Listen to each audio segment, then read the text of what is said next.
उसकी पुड़िया बनाते थे जो चने बेचने वाले होते थे, जो कि नीचे से पतली होती थी, ऊपर इतनी चौड़ी होती थी कि हाथ चला जाता था उसके अंदर।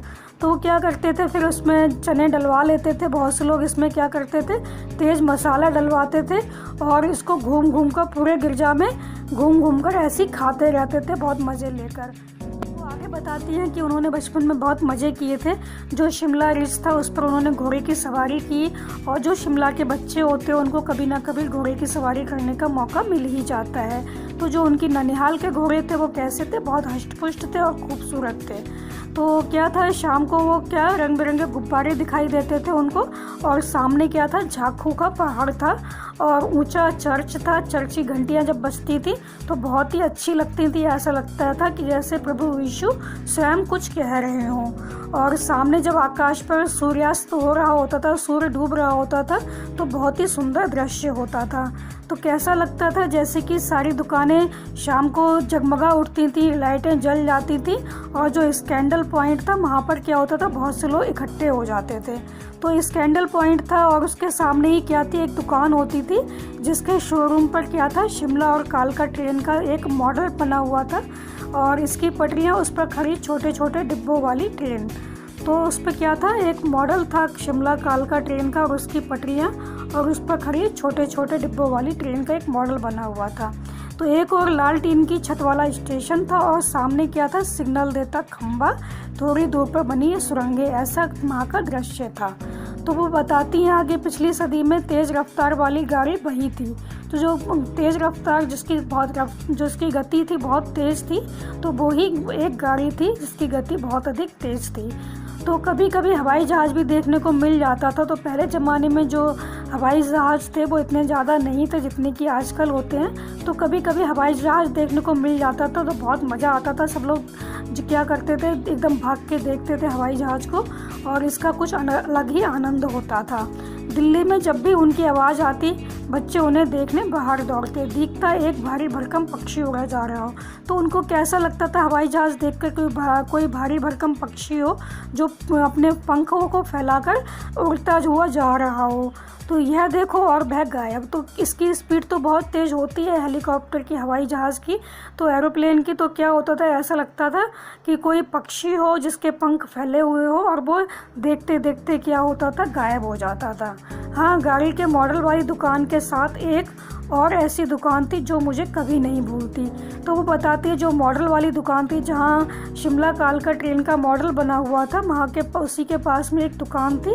उस दुकान को मैं कभी नहीं भूल सकती, क्योंकि वो जो दुकान थी वहाँ पर क्या हुआ था, उनका जो चश्मा था, पहला चश्मा उन्होंने वहीं से बनवाया था।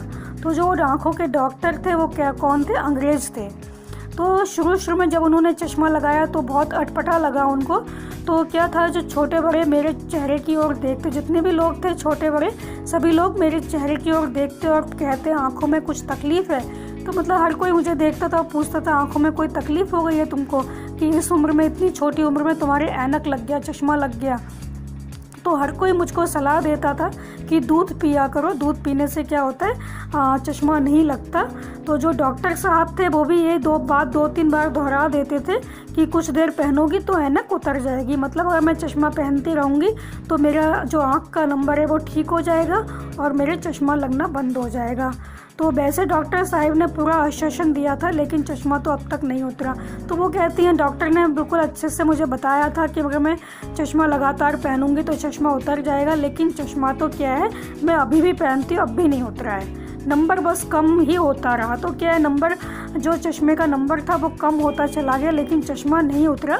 तो इसकी जिम्मेदार भी वो अपने आप को ही मानती हैं, क्योंकि जब रोशनी होती थी तब तो वो पढ़ती नहीं थी, लेकिन जब रात हो जाती थी तो क्या करती थी, टेबल लैंप के सामने बैठकर काम किया करती थी। तो इससे क्या है, उनकी आंखें कमज़ोर हो गई और उनके चश्मा लग गया। हाँ, पहली बार जब मैंने चश्मा लगाया तो मेरे एक चचेरे भाई ने मुझे छेड़ा, देखो कैसी लग रही है। तो वो कहती है, मेरा एक चचेरा भाई था, जब मैंने चश्मा पहली बार पहना तो उन्होंने मेरा मजाक बनाया, उन्होंने कहा देखो कैसी लग रही हैं। तो उन्होंने गाना भी गाया, आँख पर चश्मा लगाया ताकि सूझे दूर की, यह नहीं लड़की को मालूम सूरत बनी लंगूर की। तो जब मैंने पहली बार चश्मा लगाया तो उसने मेरा मजाक बनाया, उसने मुझसे कहा कि मैं जो लग रही हूँ कैसी लग रही हूँ, लंगूर जैसी लग रही हूँ, मेरी सूरत कैसी लग रही है चश्मा लगाकर, जैसे कि लंगूर हो। तो क्या है, मैं खींच गई, खिसिया गई, पर मुझ पर यह क्यों दोहराया जा रहा है, पर शेर बुरा नहीं लगा। तो वो कहती हैं जो उसने ये शेर बनाया था, उसने जो पंक्तियाँ बोली थी मुझे ज़्यादा बुरी नहीं लगी, लेकिन मुझ पर जो उसने ऐसी पंक्तियाँ बोली तो उससे एक बार क्या हुआ, मैं खिसिया गई। तो जब वह चाय पीकर चले गए तो मैं अपने कमरे में जाकर आईने के सामने खड़ी हो गई। तो जो मेरे चचेरा भाई था, जब वो चाय पीकर चला गया तो मैंने क्या किया, मैं कमरे में गई और मैंने अपने आप को आईने में देखा, शीशे में देखा। कई बार अपने आप को देखा, तो बहुत बार मैं अपने आप को देखती रही कि मैं वास्तव में मतलब लंगूर से ऐसी लग रही हूँ क्या।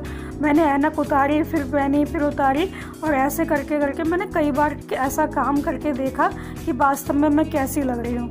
सूरत बनी लंगूर की नहीं नहीं, हाँ हाँ। तो मैं अपने आप को ही पूछ रही थी कि वास्तव में मैं लंगूर जैसी लग रही हूँ। कभी लगता नहीं नहीं मैं लंगूर जैसी नहीं लग रही हूँ, फिर लगता हाँ हाँ लग तो रही हूँ कुछ लंगूर जैसी। तो मैंने अपने छोटे भाई का टोपा उठाकर सिर पर रखा, कुछ अजीब लगा। तो मेरे छोटे भाई का जो टोपा था मैंने सिर पर लगाया, लेकिन वो कुछ अजीब सा लगा, अच्छा भी और मजाकिया भी। तो वो जो टोपा था कुछ अच्छा भी लग रहा था, कुछ ऐसा लग रहा था कि देख के हंसी भी आ जाए। तब की बात है, अब तो चेहरे के साथ घुल मिल गया चश्मा। तो वो कहती है तो नया नया चश्मा लगाया था तो एकदम नया नया था, इसलिए अजीब सा लग रहा था, लेकिन अब क्या है, इतने साल हो गए चश्मा लगाते लगाते तो ये अजीब नहीं लगता, अब तो मेरे चेहरे के साथ तो घुल मिल गया ये। जब कभी उतरा हुआ होता है तो चेहरा खाली खाली लगने लगता है, लेकिन अब क्या होता है, अब चश्मा ना लगाऊं तो अजीब सा लगता है। पहले चश्मा लगाती थी तो अजीब लगता था, लेकिन अब ये चेहरे के साथ इतना घुल मिल गया है, चश्मा नहीं लगाती तो मेरा चेहरा बहुत अजीब लगता है। याद आ गया वह टोपा, काली फ्रेम का चश्मा और लंगूर की सूरत। तो वो कहती हैं कि मुझे सारी बचपन की चीज़ें याद आ रही हैं, जैसे कि वो टोपा था, काली फ्रेम का चश्मा था, और वो मेरे भाई ने मुझको बोला था चश्मा लगाने पर कि मैं कैसी लग रही हूँ, बिल्कुल लंगूर की जैसी लग रही हूँ, मेरी सूरत बिल्कुल लंगूर जैसी लग रही है। तो मुझे बहुत सारी चीज़ें याद आ रही हैं। अब वो कहती हैं इन दिनों हम क्या करते हैं शिमला में, जो शिमला की जो टोपियाँ होती हैं उसको पहनना ज़्यादा अच्छा लगता है हमें, इसलिए हमने क्या किया है, बहुत सारी टोपी जमा कर ली हैं। उनके जो लेखिका है उनके पास बहुत से रंगों की टोपियाँ इकट्ठी हो गई हैं। तो पहले क्या होता था, दुपट्टा डाल लेते थे सिर पर, लेकिन अब उनको हिमाचली टोपियाँ पहनना ज़्यादा अच्छा लगता है। तो यहाँ पर चैप्टर ख़त्म हो गया बच्चों। तो यहाँ पे जो कृष्णा सुरती जी लेखिका हैं उन्होंने अपने बचपन के बारे में बताया है सारा कुछ, कि वो क्या करती थी, क्या पहनती थी, उनके कपड़े कैसे होते थे, उन्हें कैसे रंग पसंद आते थे। तो बच्चों आप इसको अच्छे से समझ लीजिए, और आपको चैप्टर समझ में आ गया हो तो हमारे चैनल आशा एजुकेशन को सब्सक्राइब करना मत भूलिए। Thank you.